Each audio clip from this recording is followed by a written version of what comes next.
Hi my dear family, welcome back to my channel. ಬೆಳಗ್ಗೆನೆ ನಾನು ಟಿಫಿನ್ಗೆ ಪೂರಿ ಹಾಗೂ ಲಾಸ್ಟ್ ನೈಟ್ ಇದ್ದು ಮಟನ್ ಕರಿ ಇತ್ತು. ಹಾಗಾಗಿ ಅದ್ರ ಜೊತೆ ಕಾಂಬಿನೇಷನ್ ಇರಲಿ ಅಂತ ಪೂರಿ ಮಾಡಿಕೊಂಡೆ. ಅಂದರೆ ಪೂರಿ ಅಂದರೆ ನನ್ನ ಮಕ್ಕಳಿಗೆ ತುಂಬಾ ಇಷ್ಟ. ಹಾಗಾಗಿ ಬೆಳಗಿನ ಟಿಫಿನ್ಗೆ ನಾನು ಪೂರಿ ಮಾಡಿಕೊಂಡೆ. ಅದಾದ ನಂತರ ಮಧ್ಯಾಹ್ನದ ಊಟಕ್ಕೂ ಕೂಡ ಅದರಲ್ಲೇ ಮಾಡಿಟ್ಟೆ. ಆವಾಗಲೇ ಬೆಳಗ್ಗೆನೆ ಅಂದರೆ ಬಿಸಿ ಬಿಸಿ ಅನ್ನದ ಜೊತೆಗೆ ಆಲೂಗಡ್ಡೆ ಪಲ್ಯ, ನನ್ನ ಫೇವ್ರೆಟ್ ಡಿಶ್ ಇದು. ವೈಟ್ ರೈಸ್ಗೆ ಬಿಸಿ ಬಿಸಿಯಾಗಿ ಆಲೂಗಡ್ಡೆ ಪಲ್ಯ ಇದ್ರೆ ಒಂದು ಸ್ವಲ್ಪ ನೀರಾಗಿ ಮಾಡಿದ್ದೇನೆ ಕಲಿಸ್ಕೊಳ್ಳೋದಕ್ಕೆ ಅಂತ. ಆಮೇಲೆ ಅದೆಲ್ಲ ರೆಡಿ ಮಾಡಿಟ್ಬಿಟ್ಟು ನನ್ನ ಮಗಳು ಅಂಗನವಾಡಿಗೆ ಹೋಗ್ತಾಳೆ. ಇಬ್ರು ಮಕ್ಕಳನ್ನ ಬೆಳಗ್ಗೆ ಬೇಗನೆ ಅವರು 8:15ಕ್ಕೆ ಹೊರಡಬೇಕು. ಅವರನ್ನೆಲ್ಲ ರೆಡಿ ಮಾಡಿ ಕಳಿಸ್ಬಿಟ್ಟು ಇವಳನ್ನ ಅಂಗನವಾಡಿಗೆ ಕರ್ಕೊಂಡು ಬಂದೆ. ಇವಳು ಹೋಗುವಾಗ ಇವಳು ಫ್ರೆಂಡ್ಸ್ಗಳೆಲ್ಲ ಅವಳ ಹತ್ರ ಓಡ್ ಬಂದು ವೆಲ್ಕಮ್ ಮಾಡ್ತಾರೆ. ಅವಳಿಗೊಂದು ಒಂಥರ ಜಂಬ. ಅದೇ ಇವಳ ಇಬ್ರು ಬೆಸ್ಟ್ ಫ್ರೆಂಡ್ಸ್ ಇದ್ದಾರೆ. ಇದ್ರು ಓಡ್ಕೊಂಡು ಬಂದ್ರಲ್ಲ, ಅವರಿಬ್ರು ಬೆಸ್ಟ್ ಫ್ರೆಂಡ್ಸ್. ಹಾಗಾಗಿ ಹೋಗುವಾಗ ನಾನು ಗಾಡಿಯಲ್ಲಿ ಹೋಗ್ತೀನಿ. ಅಂದ್ರೆ ಇಲ್ಲಿ ದಾರಿಯಲ್ಲಿ ಸ್ವಲ್ಪ ಎತ್ತರಗೆ ಹತ್ತೋದ್ರಿಂದ ಅವಳು ಸುಸ್ತಾಗುತ್ತೆ ಅಂತ ಹೇಳ್ತಾಳೆ. ಹಾಗಾಗಿ ಮತ್ತೆ ಬರುವಾಗ ಅಡ್ಡ ದಾರಿಯಲ್ಲಿ ಸ್ವಲ್ಪ ಮನೆಗೆ ಹತ್ರ ಆಗುತ್ತೆ, ಆ ದಾರಿಯಿಂದನೇ ಮನೆಗೆ ಬರ್ತೀನಿ ನಾನು. ಹಾಗೆ ದಾರಿಯಲ್ಲಿ ಬರುವಾಗ ನೋಡಿ, ಮಂಗಗಳ ರಾಶಿನೇ ಇತ್ತು. ನಮ್ಮೂರಲ್ಲಿ ಮಂಗಗಳದ್ದೊಂದು ಉಪದ್ರ. ಅಂದ್ರೆ ಯಾವುದೇ ರೀತಿಯ ಒಂದು ಹಣ್ಣುಗಳಾಗ್ಲಿಕ್ಕೆ ಬಿಡುವುದಿಲ್ಲ. ನಾವೆಷ್ಟೇ ಪ್ರೀತಿಯಿಂದ ನೆಟ್ಟರು ಕೂಡ, ನಂದು ಮನೆಯಲ್ಲಿ ನನಗೆ ಹಣ್ಣುಗಳದ್ದು ಗಿಡ ನೆಡುವುದಂದ್ರೆ ತುಂಬಾನೇ ಇಷ್ಟ.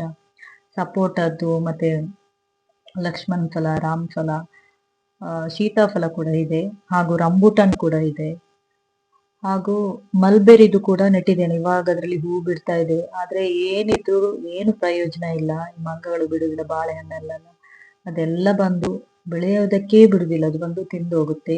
ಹಾಗೆ ಮನೆಗೆ ಬಂದು ಅಂಗಳದ ಕಸನೆಲ್ಲ ಬೇಗಾಗಿ ಗುಡಿಸ್ಬಿಟ್ಟೆ. ಇನ್ನು ಮನೆಯಲ್ಲಿ ತುಂಬಾನೇ ಕೆಲಸ ಎಲ್ಲ ಬಾಕಿ ಇತ್ತು, ಪೆಂಡಿಂಗ್ ಅಲ್ಲಿ.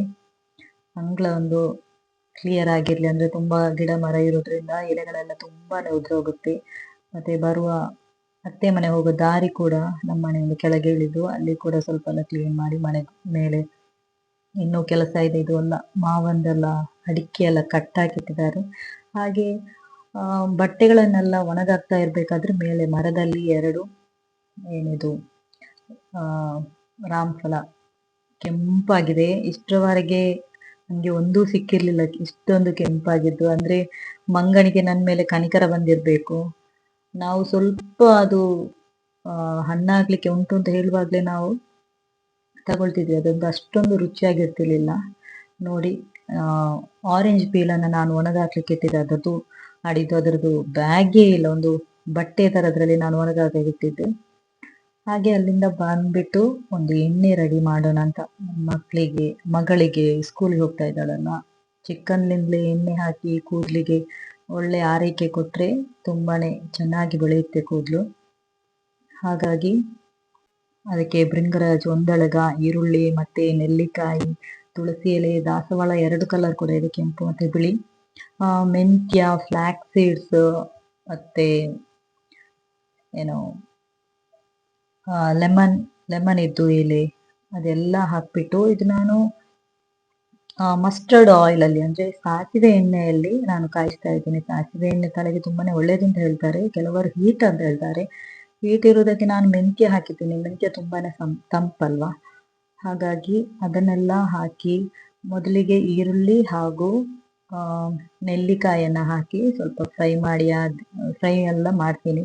ಫ್ರೈ ಮಾಡಿ ಆದ್ಮೇಲೆ ಬಾಕಿ ಉಳಿದಿರುವಂತ ಎಲ್ಲಾ ಪದಾರ್ಥಗಳನ್ನು ಹಾಕ್ಬಿಟ್ಟು ಒಳ್ಳೆ ಕಾಯ್ಬೇಕು. ಇದು ಕೂದಲಿಗೆ ತುಂಬಾನೇ ಒಳ್ಳೆಯದು. ಅಂದ್ರೆ ದಟ್ಟವಾಗಿ ಬೆಳೆಯುತ್ತೆ, ಕಪ್ಪಾಗಿ, ಅಂದ್ರೆ ಶೈನಿಂಗ್ ಬರುತ್ತೆ. ನಾವು ಫ್ಲಾಕ್ಸ್ ಸೀಡ್ಸ್ ಹಾಕಿದ್ದೀವಿ, ಮತ್ತೆ ದಾಸವಾಳ ಹಾಕಿದ್ದೀವಿ ಅಲ್ವಾ, ಹಾಗಾಗಿ ಕೂದಲು ಸ್ಮೂತ್ ಆಗುತ್ತೆ, ಶೈನ್ ಬರುತ್ತೆ. ಎಣ್ಣೆ ಎಲ್ಲ ತುಂಬಾನೇ ಒಳ್ಳೆ ರೀತಿಯಾಗಿ ಅದು ಫ್ರೈ ಆಗ್ಬೇಕು. ಅದು ಈರುಳ್ಳಿ, ದಾಸವಾಳ ಏನೆಲ್ಲ ಹಾಕಿರ್ತೀವ ಅದೆಲ್ಲ ಈ ತರ ಬ್ರೌನ್ ಆಗಿ ಬರ್ಬೇಕು. ಎಲ್ಲ ತುಂಬಾನೇ ಕಾದಿದೆ ಅಂತ ನಮ್ಗೆ ಅನಿಸಿದ್ಮೇಲೆ ನಾವು ಅದನ್ನ ಫ್ಲೇಮ್ ಆಫ್ ಮಾಡಬೇಕು. ನೋಡಿ, ಇಷ್ಟೊಂದು ಕಾಯ್ಬೇಕು. ಅದರ ಅಂಶ ಎಲ್ಲ ಎಣ್ಣೆಯಲ್ಲಿರುತ್ತೆ. ಇದು ಕೂದಲಿಗೆ ತುಂಬಾನೇ ಒಳ್ಳೆಯದು. ಟ್ರೈ ಮಾಡಿ, ನಿಮ್ಮ ಮನೆಯಲ್ಲಿ ಕೂಡ ಸ್ಕೂಲ್ಗೆ ಹೋಗುವ ಮಕ್ಕಳಿದ್ರೆ ನಮಗೂ ಒಳ್ಳೆಯದು. ತಲೆ ಹೊಟ್ಟಿಗೆ ತುಂಬಾ ದಟ್ಟವಾಗಿ ಬೆಳೆಯುತ್ತೆ ಮಕ್ಕಳದು ಕೂದಲು. ಆದ್ಮೇಲೆ ಅದನ್ನು ಫ್ಲೇಮ್ ಆಫ್ ಮಾಡಿ ಸ್ವಲ್ಪ ತಣ್ಣಗಾಗಕ್ಕೆ ಹಾಗೆ ಬಿಟ್ಟೆ. ಆ ನಂತರ ನಾನು ಕುರಾನ್ ಓದುವುದಕ್ಕೆ ಕೂತಾಗ ನನ್ನ ಮಗಳನ್ನು ಕೂಡ, ಅಂದ್ರೆ 10 ವರ್ಷದ ಮಗಳನ್ನು ಕೂಡ ಹತ್ರಕ್ಕೆ, ನಾವು ಏನು ಮಾಡ್ತೀವೋ ಅದನ್ನೇ ಕಂಡು ಮಕ್ಕಳು ಕೂಡ ಕಲಿತಾರೆ. ಹಾಗೆ ನನ್ನ ಪುಟ್ಟ ಮಗಳು ಹಾಗೆ ಕೇಳ್ತಾ ಕೇಳ್ತಾ ನನ್ನ ಮಡಿಲಲ್ಲೇ ಮಲ್ಕೊಂಡ್ಬಿಟ್ಲು. ನಾವಿಬ್ರು ಓದಿ ಎಲ್ಲ ಆದ್ಮೇಲೆ, ಪ್ರೇ ಮಾಡಿ ಓದಿ ಎಲ್ಲ ಆದ್ಮೇಲೆ ಅವಳನ್ನು ಹಾಗೆ ಮಲಗಿಸ್ದೆ. ಹಾಗೂ ನಾನು ನನ್ನ ಮಗಳಿಗೊಂದು ಡ್ರೆಸ್ ಅನ್ನ ನಾನು ಪ್ರಿಪೇರ್ ಮಾಡಿದ್ದೆ, ಒಂದು ವೆಸ್ಟರ್ನ್ ಗೌನ್ ಅನ್ನ. ಆ ವಿಡಿಯೋ ಕ್ಲಿಪ್ ಕೂಡ ನಾನು ಇದರಲ್ಲೇ ಹಾಕ್ತಾ ಇದ್ದೇನೆ. ಯಾಕಂದ್ರೆ ಅವರಿಗೆ ಆನ್ಯುವಲ್ ಡೇ ಇತ್ತು. ಆನ್ಯುವಲ್ ಡೇಗೆ ಪೀಚ್ ಕಲರ್ ಡ್ರೆಸ್ ಆಗಬೇಕು ಅಂತ ಹೇಳ್ತಿದ್ರು. ರೆಡಿಮೇಡ್ ತಗೊಳ್ಳೋದಕ್ಕಿಂತ ನಾವೇ ಒಂದು ಡಿಸೈನ್ ಪ್ರಿಪೇರ್ ಮಾಡಿ, ಸ್ಕೆಚಿಂಗ್ ಮಾಡಿ ನಾವೇ ಪ್ರಿಪೇರ್ ಮಾಡಿದ್ರೆ ನಮಗೂ ಒಂಥರ ತುಂಬಾ ಖುಷಿ ಆಗುತ್ತೆ. ಹಾಗಾಗಿ ನಾನು ಕೂಡ ಮೆಟೀರಿಯಲ್ ಎಲ್ಲ ತಂದ್ಬಿಟ್ಟು ಡ್ರೆಸ್ ಅನ್ನೆಲ್ಲ ಮೊದಲಿಗೆ ಪೇಪರ್ ಕಟ್ಟಿಂಗ್ ಅಲ್ಲಿ ಮೆಜರ್ಮೆಂಟ್ ಅಲ್ಲೆಲ್ಲ ತೆಗೆದ್ಬಿಟ್ಟು, ಆ ನಂತರ ಲೈನಿಂಗ್ ಅಲ್ಲಿ ಕಟ್ ಮಾಡಿದೆ. ಲೈನಿಂಗ್ ಅಲ್ಲಿ ಕಟ್ ಮಾಡಿ ಇದಕ್ಕೆ 3 ಮೀಟರ್ ಲೈನಿಂಗ್ ಹಾಗೂ 3 ಮೀಟರ್ ಸ್ಯಾಟಿನ್ ಮೆಟೀರಿಯಲ್ ಹಾಗೂ 10 ಮೀಟರ್ ನಾನು ನೆಟ್ಟೆಡ್ ಮೆಟೀರಿಯಲ್ ಅನ್ನ ತಗೊಂಡಿದ್ದೆ. ನನ್ನ ಮಗಳಿಗೆ 10 ವರ್ಷ. 10 ಮೀಟರ್ ಯಾಕಂದ್ರೆ ಅದು ಡಬಲ್ ಫ್ಲೇರ್ ಅಲ್ಲಿ ನಾನು ನೆಟ್ಟೆಡ್ ಮೆಟೀರಿಯಲ್ ಅಲ್ಲಿ ಮಾಡಬೇಕು ಅಂತ ಪ್ಲಾನ್ ಮಾಡಿದ್ದೆ, ತುಂಬಾ ಫ್ಲೇರ್ ಆಗಿ ನಿಲ್ಬೇಕು ಅಂತ.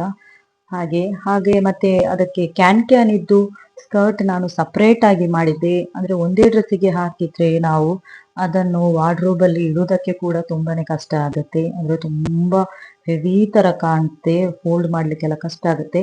ಹಾಗಾಗಿ ನಾನು ಸಪರೇಟ್ ಆಗಿ ಒಂದು ಸ್ಕರ್ಟ್ ಮಾಡಿ ಅದಕ್ಕೆ ಕ್ಯಾನ್ ಅಟ್ಯಾಚ್ ಮಾಡಿ ಒಳಗಡೆ ಸಪರೇಟ್ ಎಲ್ಲಾ ಡ್ರೆಸ್ಸಿಗೂ ಕೂಡ ಹಾಕುವಂತದ್ದಾಗಿ ನಾನು ಸಪರೇಟ್ ಆಗಿ ಮಾಡಿದೆ. ಹಾಗೆ ವಾರ್ಡ್ರೋಬ್ ಅಲ್ಲಿ ಇಡುವಾಗ್ಲೂ ಕೂಡ ಒಂದು ಕವರ್ ಅಲ್ಲಿ ಹಾಕಿ ಸಪರೇಟ್ ಆಗಿ ಒಂದು ಇಟ್ರೆ ಎಲ್ಲಾ ರೀತಿಯ ಲೆಹಂಗಾ ಆಗಿರ್ಬಹುದು, ಗೌನ್ ಆಗಿರ್ಬಹುದು, ಎಲ್ಲಾ ರೀತಿಯ ಡ್ರೆಸ್ಸಿಗೂ ಕೂಡ ನಾವು ಅದೊಂದನ್ನೇ ಹಾಕಬಹುದು. ಇಲ್ಲಾಂದ್ರೆ ಪ್ರತಿಯೊಂದು ಡ್ರೆಸ್ಸಿಗೂ ಕೂಡ ಕ್ಯಾನ್ ಅಟ್ಯಾಚ್ ಮಾಡಿದ್ರೆ ತುಂಬಾನೇ ಅದಕ್ಕೆ ಜಾಗ ತುಂಬಾ ಬೇಕಾಗುತ್ತೆ ವಾರ್ಡ್ರೋಬ್ ಅಲ್ಲಿ. ಹಾಗೆ ನಾನೇ ಪ್ರಿಪೇರ್ ಮಾಡಿದೆ, ಈ ರೀತಿ ಡಿಸೈನ್ ಮಾಡಬೇಕು ಅಂತ ಮೈಂಡ್ ಅಲ್ಲಿ ಬಂತು. ಅದನ್ನ ಸ್ಕೆಚಿಂಗ್ ಮಾಡಿಬಿಟ್ಟು ನೆಕ್ಕಿಗೆಲ್ಲ ಕ್ಯಾನ್ವಾಸ್ ಕೊಟ್ಟೇ ಮಾಡಿದ್ರೆ, ಅಂದ್ರೆ ನೆಕ್ ತುಂಬಾನೇ ಕ್ಲಿಯರ್ ಆಗಿ ಶೇಪ್ ಆಗಿ ಬರುತ್ತೆ. ಹಾಗಾಗಿ ಕ್ಯಾನ್ವಾಸ್ ಇಟ್ಟೇ ನಾನು ರೌಂಡ್ ಅಲ್ಲಿ ನೆಕ್ ಮಾಡಿದೆ. ನನ್ನ ಮಗಳು ಅವಾಗ ಬಂದು ಕೇಳ್ತಾ ಇದ್ಲು, ಅಮ್ಮ ಯಾವ ರೀತಿ ಡಿಸೈನ್ ನನ್ನ ಫ್ರೆಂಡ್ಸ್ ಎಲ್ಲ ಸ್ಟಿಚ್ ಮಾಡ್ಲಿಕ್ಕೆ ಕೊಟ್ಟಿದ್ದಾರೆ, ನೀನ್ ಯಾವ ರೀತಿ ಮಾಡ್ತಾ ಇದ್ದೀಯಾ ಅಂತ. ನಾನು ಹೇಳ್ತಾ ಇದ್ದೇನೆ, ನಿನ್ನ ಫ್ರೆಂಡ್ಸ್ ಹತ್ರ ಎಲ್ಲ ಹೋಗಿ ಹೇಳು, ನನ್ನಮ್ಮ ಸ್ಟಿಚ್ ಮಾಡ್ತಿದ್ದಾರೆ. ಮಾಡಿದ್ಮೇಲೆ ಅವರು ಫ್ರೆಂಡ್ಸ್ ಎಲ್ಲ ಹೇಳ್ತಿದ್ರು ಗ್ರೂಪ್ ಅಲ್ಲಿ, ಫೋಟೋ ಹಾಕು ಅಂತ ತುಂಬಾ ಒತ್ತಾಯ ಮಾಡ್ತಿದ್ರಂತೆ. ಅದೇ ಎಲ್ಲಾರ್ದು ಫೋಟೋ ಹಾಕಿದ್ರು, ನನ್ನ ಮಗಳದು ಮಾತ್ರ ನಾನು ಫೋಟೋ ಹಾಕಿರ್ಲಿಲ್ಲ. ಯಾಕಂದ್ರೆ ನಂದು ಸ್ಟಿಚ್ ಆಗಿ ಕಂಪ್ಲೀಟ್ ಆಗಿರ್ಲಿಲ್ಲ, ಹಾಗಾಗಿ ನಾನು ಹಾಕಿರ್ಲಿಲ್ಲ. ನಾನು ಹೇಳ್ದೆ, ನೀನು ಅವರು ಹೋದ್ಮೇಲೆನೆ ನಿಂದಲ್ಲಿ ಲೈವ್ ಆಗಿ ನಿನ್ ಡ್ರೆಸ್ ನೋಡ್ಲಿ, ಫೋಟೋ ಹಾಕುದೇನು ಬೇಡ ಅಂತ. ನೋಡಿ ಈ ರೀತಿಯಾಗಿ ಡ್ರೆಸ್ ಬಂದಿತ್ತು, ತುಂಬಾನೇ ಚೆನ್ನಾಗಿ ಬಂದಿತ್ತು, ಎಲ್ಲರಿಗೂ ತುಂಬಾ ಇಷ್ಟ ಆಯ್ತು. ಏನು ಶಾಪ್ ಇಂದ ರೆಡಿಮೇಡ್ ತಗೊಂಡ್ ಬಂದ ಹಾಗೇ ಇದೆ ಅಂತ. ಡಿಸೈನ್ಸ್ ಎಲ್ಲ, ಸ್ಲೀವ್ಸ್ ಇದೆಲ್ಲ ಒಳ್ಳೆ ಹೊಸ ಪ್ಯಾಟರ್ನ್ ಕೊಟ್ಟಿದೆ ನೋಡಿ, ಈ ರೀತಿಯಾಗಿ ಕಾಣ್ತಾ ಇತ್ತು. ಹಾಗೆ ಇದು ಬೆಳಗ್ಗೆ, ಶುಕ್ರವಾರ ಬೆಳಗ್ಗೆ ಇವತ್ತು ನಮಾಜ್ ಮಾಡಿ ಎಲ್ಲ ಆದ್ಮೇಲೆ ನನ್ನ ಮಗ ದೊಡ್ಡವನು, ಅಂದ್ರೆ ಅವನಿಗೆ 14 ವರ್ಷ ಆಯ್ತು. ಅವನು ಮಸೀದಿಗೆ ಹೋಗ್ಬಿಟ್ಟು ಬಂದ ಬೆಳಗ್ಗೆ, ಕತ್ಲು ಇದೆ ಹೊರಗಡೆ. ಆಮೇಲೆ ನಾನು ಅವನು ಬಂದಾಗ ಬಾಗಿಲು ತೆರೆದಲ್ಲ ಆದ್ಮೇಲೆ ಪುನಃ ಕುರಾನ್ ಓದುವುದಕ್ಕೆ ಅಲ್ಕ ಸೂರತ್ ಶುಕ್ರವಾರ ಬೆಳಗ್ಗೆ ಓದಿದ್ರೆ ತುಂಬಾನೇ ಒಳ್ಳೆಯದು. ಹಾಗಾಗಿ ಅದು ಅದೇ ಹೊತ್ತಲ್ಲಿ, ಮಧ್ಯಾಹ್ನಕ್ಕಿಂತ ಮುಂಚೆ ಓದ್ಬೇಕು, ಅದೇ ಹೊತ್ತಲ್ಲಿ ಓದಿದೆ. ಹಾಗೂ ರಾತ್ರಿ ನಾನು ಅಕ್ಕಿ ಅರೆದು ಇಟ್ಬಿಟ್ಟಿದ್ದೆ. ಅಕ್ಕಿ, ಅನ್ನ ಹಾಗೂ ತೆಂಗಿನಕಾಯಿ ಹಾಕಿ, ಇದು ಕಲ್ತಪ್ಪ ಅಂತ ಹೇಳ್ತಾರೆ ನಮ್ಮೂರಲ್ಲಿ, ಬೇರೆಯವರು ಯಾವ ರೀತಿ ಹೇಳ್ತಾರೆ ಅಂತ ಗೊತ್ತಿಲ್ಲ. ಕಲ್ತಪ್ಪ ಕೂಡ, ಅದು ಕೂಡ ಹಾಕಿದೆ. ಹಾಗೂ ಕಾವಲಿಯಲ್ಲಿ ದೋಸೆ, ಈ ದೋಸೆ ನನಗೆ ತುಂಬಾನೇ ಇಷ್ಟ, ತೆಂಗಿನಕಾಯಿ ದೋಸೆ ತುಂಬಾನೇ ಇಷ್ಟ, ಅನ್ನ ಹಾಕಿ ಮಾಡಿದ್ದು. ನಂದು ಚಿಕ್ಕಂದಿರುವಾಗ್ಲಂದ್ರೂ ನಂದು ಫೇವ್ರೆಟ್ ದೋಸೆ ಇದು. 2 ದೋಸೆ ಕೂಡ ಹಾಕ್ತೆ ನನಗೋಸ್ಕರ, ಮಕ್ಕಳಿಗೆ ಕೂಡ ಟಿಫಿನ್ಗೆ ದೋಸೆ ತಗೊಂಡು ಹೋದ್ರು. ಹಾಗೂ ಇಲ್ಲಿ ಕಲ್ತಪ್ಪ ತಿಂದ್ರು ಮನೆಯಲ್ಲಿ. ಓಕೆ, ಚೆನ್ನಾಗಿ ಬಂದಿತ್ತು ದೋಸೆ ಕೂಡ. ಮಕ್ಕಳು ಹೇಳಿದ್ರು ತುಂಬಾ ಟೇಸ್ಟಿ ಆಗಿತ್ತು ಫುಡ್ ಅಂತ. ದೋಸೆ ಎಲ್ಲ, ನನಗೆ ದೋಸೆ ಇಷ್ಟ. ಇದು ದೋಸೆ ಮತ್ತು ಇನ್ನೊಂದು ದೋಸೆ ಇದೆಲ್ಲ ಉದ್ದಿನಬೇಳೆ ಹಾಕಿ ಮಾಡ್ತಾರೆ, ಅದು ದೋಸೆ ಹಾಗೂ ಚಿಕನ್ ಕರಿ ಮಾಡಿದ್ದೆ ನಾನು, ಫ್ರೈಡೇ ಅಲ್ವಾ. ಓಕೆ, ಇದು ಕಲ್ತಪ್ಪ ನೋಡಿ ಈ ರೀತಿಯಾಗಿ ಬಂದಿತ್ತು, ತುಂಬಾ ಸಾಫ್ಟ್ ಆಗಿದ್ದಕ್ಕೆ. ಯಾಕೆಂದ್ರೆ ನಾನು ಸ್ವಲ್ಪ ಬೇಕಿಂಗ್ ಪೌಡರ್ ಕೂಡ ಆ್ಯಡ್ ಮಾಡಿದ್ದೆ, ಅಂದ್ರೆ ಸಾಫ್ಟ್ ತುಂಬಾ ಬರುತ್ತೆ ಅಂತ. ಅನ್ನ ಹಾಕಿದ್ರು ಬರುತ್ತೆ, ಆದ್ರೆ ನಾವು ಯಾವಾಗಾದ್ರೊಮ್ಮೆ ಮಾಡಿರುವಾಗ ಹಾಗೆ. ಯಾರಾದ್ರೂ ನನ್ನ ಚಾನಲ್ ಸಬ್ಸ್ಕ್ರೈಬ್ ಮಾಡದೇ ಇರೋರು ಪ್ಲೀಸ್ ಸಬ್ಸ್ಕ್ರೈಬ್ ಮಾಡಿ, ಓಕೆ, ಸಪೋರ್ಟ್ ಮಾಡಿ. ಹಾಗೂ ನಿನ್ನೆ ತೆಗ್ದಿಟ್ಟಂತ ಆಹಾ ಏನಿದು ರಾಮ್ಫಲ ಲಕ್ಷ್ಮಣ್ ಫಲ, ನಂಗೆ ಕನ್ಫ್ಯೂಸ್ ಆಗುತ್ತೆ. ರಾಮ್ಫಲ ಅದು ಅದು ನಿನ್ನೆ ತೆಗ್ದಿದ್ದು, ಇವತ್ತೇ ಹಣ್ಣಾಗಿದೆ. ತುಂಬಾ ಸಾಫ್ಟ್ ಇತ್ತು, ಇಷ್ಟೊಂದು ರೆಡ್ ಆಗಿ ನಂಗೆ ಫಸ್ಟ್ ಟೈಮ್ ಸಿಕ್ಕಿದ್ದು. ಎಷ್ಟು ಆಗುತ್ತೆ ಎಲ್ಲ ಮಂಗಗಳು ತಗೊಂಡು ಹೋಗುತ್ತೆ, ನಮ್ಗೆ ಒಂದು ಕೂಡ ಸರಿಯಾಗಿ ತಿನ್ನಕ್ಕೆ ಸಿಗುದಿಲ್ಲ. ನಾವು ಎಳುತ್ತೆ ಒಂದೊಂದು ಟೇಸ್ಟ್ ಕೂಡ ಇರುವುದಿಲ್ಲ, ನಾವು ಒಂದೊಂದು ತಗೊಂಡ್ರೆ ಮಕ್ಕಳು ತಿನ್ಲಿ ಅಂತ ಹೇಳಿ. ಇದು ತುಂಬಾನೇ ರುಚಿಯಾಗಿತ್ತು. ಓಕೆ, ಹಾಗೆ ನೋಡಿ ನನ್ನ ಮಾವನ ತೋಟದಲ್ಲಿ ನವಿಲುಗಳ ರಾಶಿನೇ ಇದೆ. ಇಲ್ಲಿ ನವಿಲುಗಳು ಅಪರೂಪಕ್ಕೆ ಬರುತ್ತೆ, ಆದ್ರೆ ಯಾರಾದ್ರೂ ಮನುಷ್ಯರನ್ನು ಕಂಡಾಗ ಅವಾಗ್ಲೇ ಓಡಿ ಹೋಗುತ್ತೆ. ಆದ್ರೆ ನಾ ಆದಷ್ಟು ಹತ್ರ ಹೋಗಿ, ತುಂಬಾ ಸುಂದರವಾಗಿತ್ತು. ಅಂದ್ರೆ ಗಂಡು ನವಿಲು ತುಂಬಾ ಸುಂದರವಾಗಿರುತ್ತೆ ಅಂತ ಗೊತ್ತು, ಹಾಗಾಗಿ ಅದು ನನ್ನನ್ನೇ ನೋಡ್ತಾ ಇತ್ತು. ಅದು ಓಡ್ಲಿಲ್ಲ, ಬಾಕಿ ಎಲ್ಲಾ ನವಿಲುಗಳು ಓಡಿ ಹೋಗಿದೆ. ಒಂದು 5-6 ನವಿಲುಗಳಿತ್ತು. ಇದಂದ್ರು ನವಿಲಾದ್ರೂ ಬಂದ್ರೆ ನಾನು ಹತ್ರ ಹೋಗಿ ನೋಡ್ತೀನಿ, ನನಗೆ ತುಂಬಾ ಇಷ್ಟ. ಮಂಗಗಳು ಬರುವುದಾದ್ರೆ ಒಂದು ರಾಶಿ ರಾಶಿ ಬರುತ್ತೆ, 1-2 ಏನಲ್ಲ, 25-50 ಮಂಗಗಳು. ಅದಕ್ಕೆ ನಾವೊಂದು ಮುಖವಾಡದ್ದು, ಒಂದು ಹುಲಿದು ಮುಖವಾಡ ತಂದು ಮನೆಯಲ್ಲಿ ಇಟ್ಟಿದ್ದೀವಿ. ಅದನ್ನು ನೋಡಿ ಇವಾಗ ಮಂಗಗಳು ಅದನ್ನು ಕಂಡ್ರೆ ಓಡಿ ಹೋಗುತ್ತೆ. ಹಾಗಾಗಿ ನಂದು 2 ರಾಮಫಲ ನನಗೆ ಸಿಕ್ಕಿದೆ ಹಣ್ಣಾಗಿ. ಅದನ್ನು ಕಾಣುವಾಗ ಯಾರಾದ್ರೂ ಮಂಗಗಳು ಉಪದ್ರ ಇದ್ದವರು ತೋಟದಲ್ಲೆಲ್ಲ ಬಂದು ಉಪದ್ರ ಕೊಡುತ್ತೆ ಅದು. ಏನದು ಹುಲಿದ್ದು ಇಲ್ಲಾಂದ್ರೆ ಗೋರಿಲ್ಲದೆಲ್ಲ ಮುಖವಾಡ ಬರುತ್ತಲ್ಲ, ಮಾಸ್ಕ್, ಆ ಥರದ್ದು ಹಾಕಿದ್ರೆ ಅದು ಓಡಿ ಹೋಗುತ್ತೆ. ಓಕೆ, ಇಲ್ಲಿಗೆ ನಾನನ್ನ ಇವತ್ತಿನ ವ್ಲಾಗ್ ಅನ್ನ, ನಿನ್ನೆಯಿಂದ ಇವತ್ತಿನವರೆಗಿನ ವ್ಲಾಗ್ ಅನ್ನ ನಾನು ಇಲ್ಲಿಗೆ ಮುಕ್ತಾಯಗೊಳ್ತೀನಿ. Okay, thank you, bye bye.